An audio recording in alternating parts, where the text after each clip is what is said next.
Assalamualaikum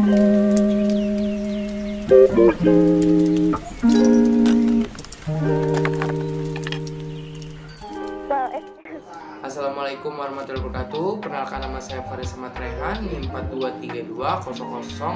423200010044. Di sini saya akan mempresentasikan materi tentang kearifan lokal yang merupakan mata kuliah dari Pendidikan Anti Korupsi dan Etika UMB. Pada kesempatan kali ini di materi utama ini terdapat 7 poin utama, yaitu yang pertama pengertian kearifan lokal, yang kedua nilai-nilai kearifan lokal, yang ketiga norma dalam masyarakat, yang keempat adalah bentuk kearifan lokal, yang kelima adalah fungsi kearifan lokal, yang keenam adalah pokok-pokok pengetahuan kearifan lokal, dan yang terakhir yang ketujuh adalah kearifan lokal Indonesia. Mari kita membahas materi utama di poin pertama ini adalah pengertian kearifan lokal. Secara umum, maka local wisdom atau kearifan setempat adalah gagasan-gagasan setempat atau lokal yang bersifat bijaksana, penuh kearifan, bernilai baik, yang tertanam dan diikuti oleh seluruh anggota masyarakat. Poin yang kedua adalah nilai-nilai kearifan lokal. Di dalam nilai-nilai kearifan lokal ini terdapat 3 poin. Yang pertama adalah kearifan lokal merupakan perpaduan antara nilai-nilai suci firman Tuhan dan berbagai nilai yang ada. Yang kedua adalah kearifan lokal terbentuk sebagai keunggulan budaya masyarakat setempat maupun kondisi geografis yang artiannya luas. Poin yang terakhir adalah kearifan lokal merupakan produk budaya masa lalu yang patut secara terus-menerus dijadikan pegangan hidup, karena meskipun bernilai lokal tetapi nilai yang terkandung dalamnya sangat universal. Poin yang ketiga adalah norma dalam masyarakat. Di dalam norma masyarakat terbagi menjadi 4 norma. Yang pertama adalah norma agama, norma kesusilaan, norma kesopanan, dan yang keempat norma hukum. Di dalam norma-norma ini terdapat tujuan masing-masing dari berbagai norma. Norma keagamaan dan norma kesusilaan memiliki tujuan yang sama, yaitu umat manusia, penyempurnaan manusia, jangan sampai manusia jahat. Dan untuk tujuan norma kesopanan dan hukum memiliki tujuan yang sama juga, yaitu pembuatan konkret ketertiban masyarakat, jangan sampai ada korban. Isi dari norma keagamaan dan kesusilaan juga memiliki kesamaan, yaitu ditujukan pada sikap batin, dan untuk norma kesopanan hukum juga memiliki isi yang sama, yaitu ditujukan pada sikap lahir. Asal-usul dari norma keagamaan adalah Tuhan, dan asal-usul dari kesusilaan adalah diri sendiri. Untuk asal-usul norma kesopanan adalah kekuasaan luar yang memaksa, yang merupakan asal-usul yang sama seperti norma hukum, yaitu kekuasaan luar yang memaksa.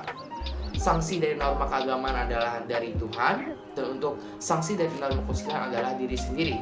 Untuk sanksi dari norma kesopanan adalah masyarakat secara tidak resmi, dan sanksi untuk norma hukum adalah masyarakat secara resmi. Daya kerja dari norma agama adalah membebani kewajiban, dan untuk norma kesusilaan daya kerjanya adalah membebani kewajiban juga. Dan untuk norma kesopanan daya kerjanya adalah membebani kewajiban, dan untuk norma hukum adalah daya kerjanya adalah membebani kewajiban dan memberikan hak. Poin berikutnya adalah poin keempat adalah bentuk-bentuk kearifan lokal. Bentuk-bentuk kearifan lokal ini terdapat 7 bentuk kearifan lokal. Yang pertama adalah nilai, yang kedua norma, yang ketiga etik, yang keempat kepercayaan, yang kelima adat istiadat, yang keenam hukum, adat, dan terakhir adalah aturan-aturan khusus. Poin yang berikutnya adalah fungsi kearifan lokal. Fungsi kearifan lokal itu memiliki berbagai fungsi. Yang pertama adalah konservasi dan pelestarian sumber daya alam. Yang kedua, pengembangan sumber daya alam manusia yang misalnya berkaitan dengan upacara daur hidup. Yang ketiga adalah pengembangan kebudayaan dan ilmu pengetahuan. Yang kelima adalah sebagai petua kepercayaan sastra dan tantangan. Yang kelima adalah bermakna sosial, misalnya upacara integrasi komunal atau kerabat. Yang keenam adalah bermakna sosial, yang misalnya upacara daur pertanian. Yang ketujuh adalah bermakna etika dan moral, dan yang terakhir adalah bermakna politik. Poin yang berikutnya adalah pokok-pokok pengetahuan kearifan lokal. Pokok-pokok pengarifan lokal itu terbagi menjadi 2, yaitu sains modern dan kearifan lokal.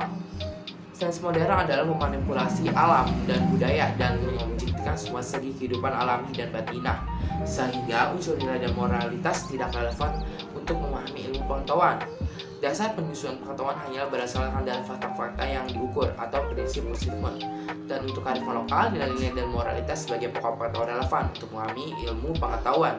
Dan dasar penyusunan pengetahuan berasal dari ajaran-ajaran tradisional yang sudah jadi dan hampir tidak mempersoalkan dari kekandungan politik ajaran tradisional tersebut.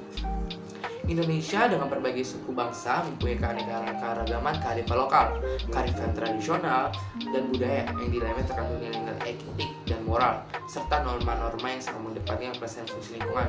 Berikut adalah kearifan lokal yang ada di Indonesia. Yang pertama adalah suku Subak dari Bali. Nilai kearifan lokalnya adalah menyalurkan air untuk pertanian, memastikan bahwa tidak ada lahan sawah satupun yang tidak mendapatkan air.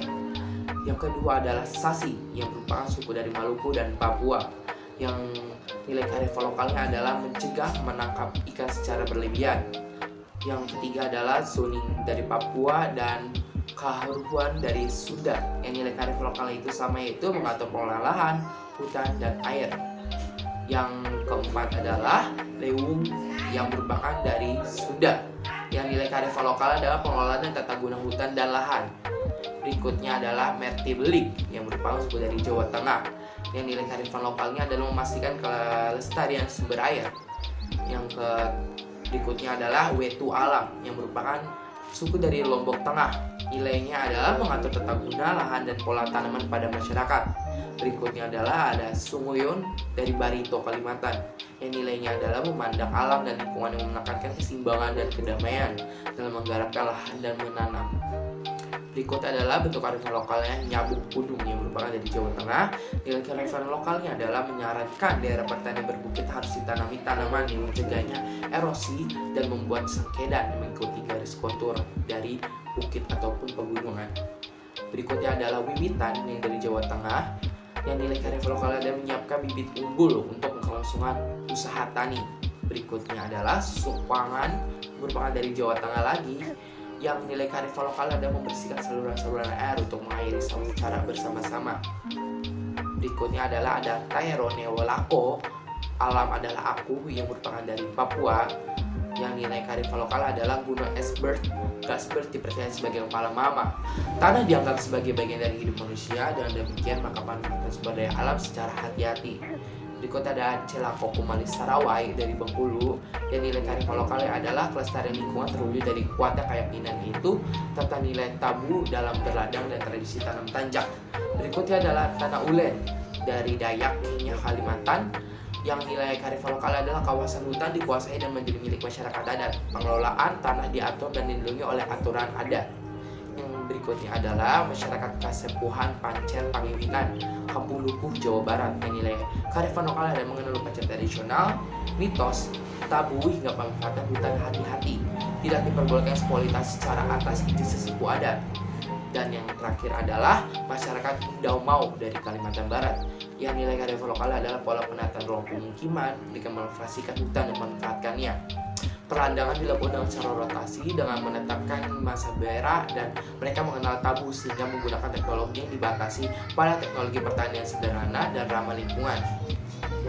Berikut itu merupakan kearifan lokal yang sebenarnya merupakan modal sosial tersebut dalam perspektif pembangunan berkelanjutan yang berwawasan lingkungan, kiranya penting untuk digali, dikaji, dan ditempatkan pada posisi strategis untuk dikembangkan menuju pengelolaan sumber daya alam dan lingkungan ke arah yang lebih baik agar hutan dan alam itu tidak dieksploitasi secara berlebihan, dan maka manusia dan alam bisa seimbang hingga sekarang.